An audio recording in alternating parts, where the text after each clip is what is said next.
માંજલપુર બેઠક પર કોંગ્રેસના ઉમેદવાર ભીખાભાઈ રબારીએ મતદાન કર્યું હતું ત્યારે ભાજપ ઉપર આચારસંહિતા ભંગના ગંભીર આક્ષેપ ઉઠ્યા છે। વડોદરામાં શાંતિપૂર્ણ માહોલમાં મતદાન પ્રક્રિયા ચાલી રહી છે ત્યારે માંજલપુર વિધાનસભા બેઠક પરથી કોંગ્રેસના ઉમેદવાર ભીખાભાઈ રબારીએ મગરપુરા સ્થિત ભવન સ્કૂલના બૂથ ઉપર પહોંચીને પોતાનો કિંમતી મત આપ્યો હતો। મતદાન કર્યા બાદ તેમણે પોતાની જીતનો મક્કમ વિશ્વાસ વ્યક્ત કર્યો હતો। મીડિયા સાથેની વાતચીતમાં ભીખાભાઈ રબારીએ ભાજપ સરકાર પર આકરા પ્રહારો કરતા જણાવ્યું હતું કે જો માંજલપુરના જનતા જનાર્દન મને સેવા કરવાની તક આપશે તો હું સમગ્ર માંજલપુર વિસ્તારને ભ્રષ્ટાચાર મુક્ત બનાવીશ। આ સાથે તેમણે ચૂંટણી પ્રક્રિયા દરમિયાન ભાજપ દ્વારા આચારસંહિતાનો ખુલ્લેઆમ ભંગ કરવામાં આવી રહ્યો હોવાનો ગંભીર આક્ષેપ પણ કર્યો હતો।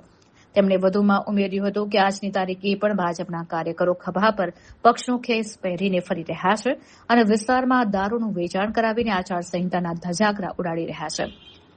આ આક્ષેપો વચ્ચે પણ તેમણે સ્થાનિક મતદારોને ભ્રષ્ટાચાર સામે અવાજ ઉઠાવી વધુમાં વધુ મતદાન કરવા અપીલ કરી હતી।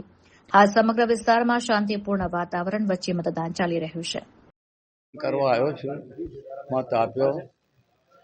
હવે જ્યારે આજે મતદાન છે ત્યારે મતદારોને હું પણ વિનંતી કરું છું, ગઈકાલે પણ બધાને વિનંતી કરી કે મતદાન કરજો। મતદાન તો કરવું જ જોઈએ લોકશાહીની અંદર, પણ મેં જે 8-10 દિવસ સુધી વિસ્તારમાં ફર્યો ફેરણીની અંદર, અને જ્યાં જવું ત્યાંના ગંદકીના ઢગલા, ગંદુ પાણી, ગટરનું પાણી, કચરાના ઢગલા, એટલી બધી ગંદકી કે આ સ્માર્ટ સિટી ક્યાં દેખાય? સ્માર્ટ સિટીના નામે આ લોકો પૈસા ખાઈ ગયા છે। કેટલો બધો ભ્રષ્ટાચાર છે, જ્યાં જુઓ ત્યાં પૈસા જ માગ કરે છે અને હવે આવી રીતે લૂંટે છે। તો એ લોકોએ મને જે કહ્યું છે, બધી મુસીબતો એમની બતાવી છે, હું ગયો છું। એટલે મેં જે કર્યું છે મારા કાળ દરમિયાન આ વસ્તીની અંદર, આ વિસ્તારમાં કોર્પોરેટર 2 ટર્મનો હતો, ધારાસભ્ય હતો, મિનિસ્ટર હતો, અને જે લાભ મેં આ જનતાને આપ્યું, આખા ગુજરાતને આપ્યું એઝ એ મિનિસ્ટર, એ છેવાડાના માનવી સુધી મેં વીજળી પહોંચાડી છે। ઉદ્યોગોને ગામડા તરફ લઈ ગયા, ત્યાં જીઆઈડીસીઓ બી મેં કરેલી છે। એ બધું લાવીને મારી સરકારની જે વખતની નીતિઓ હતી, ઇન્દિરાજીની, રાજીવજીની, એનું અમલીકરણ કરીને આ રાજ્ય વીજળીની બાબતમાં સ્વાયત્ત બન્યું।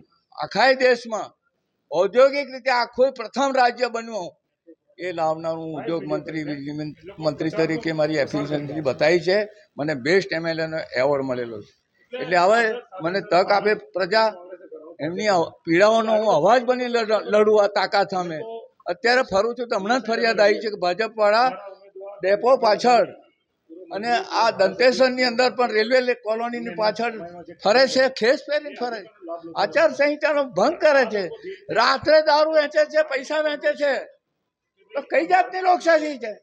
પોલીસ તંત્ર કરે છે હું આવી રીતે? એટલે આ બધા ચાલે છે, આચારસંહિતાનો ખુલ્લે આમ ફરે છે, ધમકીઓ આપે છે કે આ ઝુંપડપટ્ટી તોડી નાખી વોટ નહીં આપ્યા તો। એટલે વિનંતી કરું છું જનતાને પણ કે તમે મને તક આપો, આ છેલ્લી તક મને આપો, જેથી કરીને તમારો અવાજ બનીને તમારા માટે લડું, તમને ન્યાય અપાવું। આદર્શ આચારસંહિતાનો ભંગ થઈ રહ્યો છે, violation of code of conduct. સવારે 6:30 જ્યારે ભવન સ્કૂલ ખાતે હું આવ્યો ત્યારે અહીંયા પ્રીમાઇસીસની અંદર જ્યાં મતદાન મથક છે, ભાજપના કેટલાક લોકો હાથમાં પક્ષના સિમ્બોલની થેલી લઈને, એમના બૂથના એજન્ટ બહાર, એમના નેતાઓ ખેસ પહેરીને કોંગ્રેસ માટે કાયદો, ભાજપ માટે કાયદો નહીં, કેટલી જગ્યાએ બૂથમાં મોબાઈલ લઈને પણ બેઠા છે। વાત એવી છે કે જ્યારે આદર્શ આચારસંહિતા લાગુ થઈ ગઈ હોય ત્યારે એનું પાલન થવું જોઈએ। વડોદરા શહેરના જિલ્લા કલેક્ટરને મોબાઈલ પર વિડીયો મોકલ્યો છે, ફરિયાદ આપી છે। ઓબ્ઝર્વરને અહીંયા રૂબરૂ મળ્યો છું ભવન સ્કૂલ ખાતે, જે VM રાજપૂત છે એમને પણ ફરિયાદ આપી છે, તે છતાં થતું નથી। દંતેશ્વરમાં ખુલ્લેઆમ માંજલપુરની બહારના ભાજપના નેતાઓ ખેસ પહેરીને ફરી રહ્યા છે। અહીંયા મહાત્મા ગાંધી સ્કૂલ પાસે ભાજપના નેતાઓ ઢોલ નગારા સાથે રેલી સ્વરૂપે ફરે છે। તો આદર્શ આચારસંહિતા કઈ છે? શું આ નિષ્પક્ષ ચૂંટણી છે? ચૂંટણી પંચ નિષ્પક્ષ છે? સંવૈધાનિક સંસ્થાઓનો દુરુપયોગ થઈ રહ્યો છે। ગઈકાલે સાંજે જ્યારે 6 વાગે પ્રચારના પડઘમ બંધ થયા, 5:30 અમે લોકોએ અમારા જે કાર્યાલય પરથી કોંગ્રેસના તમામ બેનર હોર્ડિંગ અમે ઉતાર્યા, પરંતુ અત્યારે સવારના 9:30 થાય, ચૂંટણીનો દિવસ છે, તમે જુઓ તુલસીધામ ચોરસ્તાથી આગળ જે ભાજપનું કાર્યાલય છે ત્યાં હજુ પણ ભાજપના હોર્ડિંગ બેનર લાગેલા છે. એટલે ભાજપ માટે કાયદો નહીં. તો આવી તો ચૂંટણીનો મતલબ જ નથી. શું કામ આવા નાટક કરાવો છો? શું કામ પબ્લિકને હેરાન કરો છો? શું કામ ખર્ચા કરાવો છો? છેલ્લા જે આખો બોજ છે ચૂંટણીનો ખર્ચનો, એ તો પ્રજા પર જ પડે છે. જે પ્રજા વેરો ભરે છે, વેરા રૂપિયાનું નુકસાન થઈ રહ્યું છે બધાને. ટેલિફોનિક વાત કરી, મૌખિક વાત કરી, હવે રૂબરૂ ફરિયાદ કરવા જઈશું. અમારા ઉમેદવાર હમણાં દંતેશ્વરમાં જઈને આવ્યા, હું પોતે મહાત્મા ગાંધી સ્કૂલમાં જઈને આવ્યો. તો પછી અમે પણ કોંગ્રેસના ઝંડાને બેનર લગાવીએ તો ફરક શું છે? તો આચારસંહિતા રહેશે જ નહીં. તો જે એક ડેકોરમ જળવાવું જોઈએ. ભાજપે ચૂંટણીને મજાક બનાવી દીધી છે, મજાક. અને ઇલેક્શન કમિશન પણ મજાક બની ગયું છે.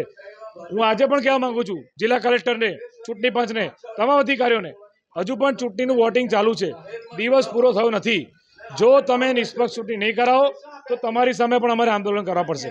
આ આંગળી ચૂંટણી પંચની ઉપર ઊભી થઈ છે, કારણ કે આદર્શ આચારસંહિતાનું પાલન નથી થઈ રહ્યું.